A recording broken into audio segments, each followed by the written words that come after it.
Ada lain?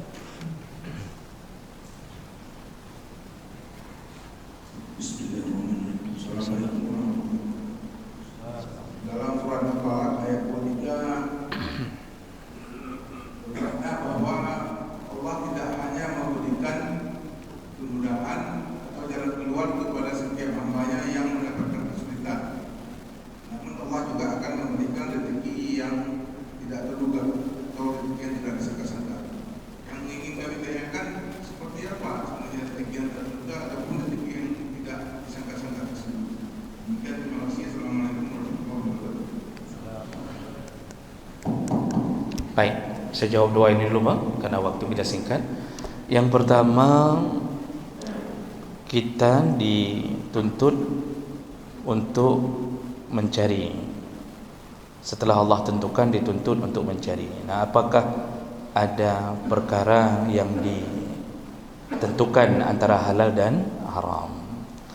Bapak Ibu yang Allah muliakan, ketika Rasulullah mengatakan di dalam hadis tentang la yamuta nafsun hatta yastawfi rizquh, tidak akan meninggal seorang hamba sampai sempurna rezekinya. Lalu kemudian di ujung hadis Rasulullah menyatakan fa ajmilu fit talab. Kalau engkau sudah tahu bahwa manusia itu ditentukan rezeki bentuknya kuota seperti kita jelaskan tadi, maka perbaguslah cara engkau mencari rezeki. Nanti disambung dalam hadis lain, jauhkan yang haram, ambillah yang halal. Jadi kita tetap disuruh cari, disuruh cari rezeki. Jadi bukan bermakna kita ini disuruh untuk berdiam diri. Walaupun kalau berdiam diri yang kuota itu tetap dapat, Pak. Karena tadi itu sudah janji Allah. Menyogolo mati tetap merempok. Misal kita pemalas, kerja kita hanya duduk-duduk, lipat-lipat kain sarung, kemudian kita hanya cungkil-cungkil gelinyung teman-teman, ya, kita congkel hidung, ngopil, congkel telinga, itu saja.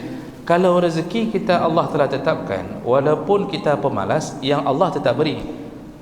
Dari siapa? Macam-macam. Dari isteri. Nanti yang menderita isteri.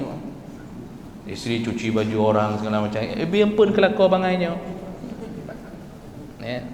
Nanti kemudian ketika kita sakit nak mampu mencari apa-apa, sudah seminggu di dalam rumah, ya, maka kalau rezeki itu kita belum datang ajal, maka rezeki itu Allah tetap beri. Nanti tetangga yang heran, sudah seminggu tak nampak, lalu tetangga mengetuk pintu, lalu kemudian ternyata didapatkan sudah pingsan, belum mati, dibawa lari.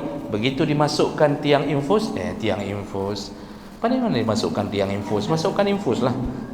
Begitu dimasukkan infus, mengalir kembali makanan untuknya. Itulah rezeki yang Allah tentukan. Itu kalau pemalas. Tapi untuk memudahkan rezeki itu turun, disuruh untuk mencari. Disitulah yang Allah katakan, wa iza qudiyatis shalah min yaumil jumu'ah, kalau sudah selesai solat Jumaat, fantashiru, bertebaranlah engkau di muka bumi, carilah rezeki. Allah suruh cari. Jadi mencari itu bukan untuk menentukan kuota, bukan mengubah kuota. Mencari itu untuk mempercepat kuota itu turun. Jemaat dah minta, bagah menampak. Makanya beda rezeki tamatan SD dengan tamatan kuliah. Yang kuliah begitu bawa ijazah digaji 2,5 juta. Yang tamatan SD tak ada ijazah maka digaji cuma 250,000. Itu menunjukkan apa? Usaha dia menentukan nasibnya. Maka halal dan haram itu bahagian yang harus dijaga. Nanti itu masuk ke dalam adab yang akan kita bahas. Itu harus dijaga. Kita hanya dituntut untuk mencari yang halal, jangan mencari yang haram. Karena itu akan berakibat pada keberkahan rezeki itu. Begitu. Jadi tetap disuruh pilih mana halal, mana haram. Pertanyaan berikutnya. Rezeki dalam surat At-Talaq. Wa may yattaqillaha yaj'al lahu makhraja wa yarzuqhu min haitsu la yahtasib. Bapak Ibu, di situ disebutkan bahawa barang siapa bertakwa kepada Allah, maka Allah berikan rezeki yang tidak terduga-duga.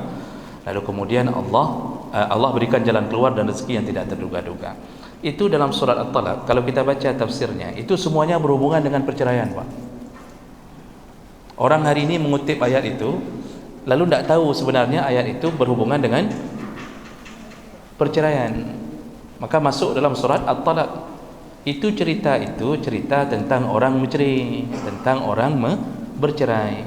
Maksud di situ bahawa kalau orang yang bercerai tetap taat kepada Allah, tetap dia berikan nafkah kepada isteri di masa iddah, lalu dia berikan rumah kepada isteri di masa iddah, lalu dia tetap beri nafkah untuk anak-anaknya, lalu isteri pun taat pada suami walaupun sudah dicerai, dia tidak lari dari rumahnya sebelum habis masa iddah, dia tidak melakukan sesuatu yang menyakiti hati suaminya. Jadi bercerai tetapi tetap taat melakukan prosedur-prosedur. Maka disitulah Allah katakan pasangan suami isteri ini tetap diberikan jalan keluar yang baik, lalu diberikan rezeki yang tidak terduga-duga. Itu asal usulnya, Pak. Jadi orang hari ini kan banyak penceramah mengutip ayat ini, itu tidak baca tafsir. Tafsirnya tentang orang mencerai. Maka siapapun di antara kita yang bercerai, kalau melawan Allah, kita tidak kasih nafkah untuk isteri, lalu kita telantarkan anak karena benci ke isteri, anak-anak baik urina saja, itu tunggulah Allah akan hancurkan rezekinya. Lalu Allah akan tutup jalan keluar, dia sibuk dengan urusan yang mempersempit hidupnya. Itu asal usulnya. Lalu kalau kita luaskan maknanya di luar itu maksud tidak terduga-duga rezeki, modalnya adalah ketakwaan. Orang takwa itu tidak perlu jadi PNS. Kira-kira sederhana manalah bahasanya. Orang kalau bertakwa, Pak, itu tidak perlu jadi PNS, tidak perlu lulus P3K, tidak perlu jadi honorer. Kemudian lakukan perintah Allah, tinggalkan larangannya, maka rezeki itu akan datang kepadanya dalam keadaan tidak terduga-duga. Mana contohnya? Tadi Maryam, kullama dakhala 'alaiha Zakaria al-mihraba wajada 'indaha rizqa. Begitu Zakaria mau hantar makanan, kana buah-buahan di ke Maryam. Siapa yang hantar? Ternyata malaikat. Kenapa? Maryam terus-terusan berada di mihrab menyembah Allah. Maka karakter ini, Pak, coba lihat kehidupan orang-orang yang alim, orang-orang yang saleh, itu paling dia duduk di pesantren penuh-penuh anak umi kan. Dia cuma, kalau kita pikir tidak ada gaji bulanan, tidak ada gajinya, artinya tidak ada dari pemerintah dapat bantuan. Paling kalau dapat paling buku Iqra pun aja ke baju buku Iqranya. Tidak ada. Tapi Masya Allah, rezeki tak putus-putusnya, ada saja yang menghantarkannya. Kadang-kadang rezeki itu bentuknya kesihatan. Orang kaya habis sakit di urung po balai hana sakit-sakit. Jadi dia tidak keluar uang, nanti rezeki Allah hantarkan macam-macam. Ada wali murid, di antara 1000 ada satu nanti yang menghantarkan hasil panen. Yang 999 tayu laki peng lampu medang pep-pep. Yang satu punya paham tentang rezeki, dihantarkan ke gurunya, dia bilang sama anaknya, nak hantar ke tengku itu, hantar ke ustaz itu, ini ada durian, hantar, ini ada 1 ton, hantar. Oh Masya Allah, Pak Guru, walaupun hari ini saya belum pernah merasakan itu, tapi disuruh hantarkan. Padahal statusnya ada apa-apa, itu karena ketakwaan. Maka orang takwa dihantarkan rezeki oleh Allah. Maka nanti level rezeki itu macam-macam.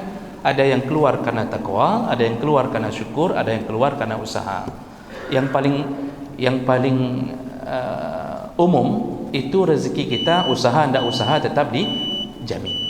Nah, itu contoh ketakwaan. Maka makin dekat dengan Allah, makin mudah rezeki itu keluar. Begitu maksud daripada ayat tersebut. InsyaAllah kita sambung. Ini akan panjang karena kita akan coba menggali dulu tentang pemahaman hakikat rezeki, insyaallah. Demikian untuk malam ini. Subhanakallahumma bihamdik, asyhadu an la ilaha illa anta, astaghfiruka wa atubu ilaik. Wassalamualaikum warahmatullahi wabarakatuh. Waalaikumsalam. Baik, demikian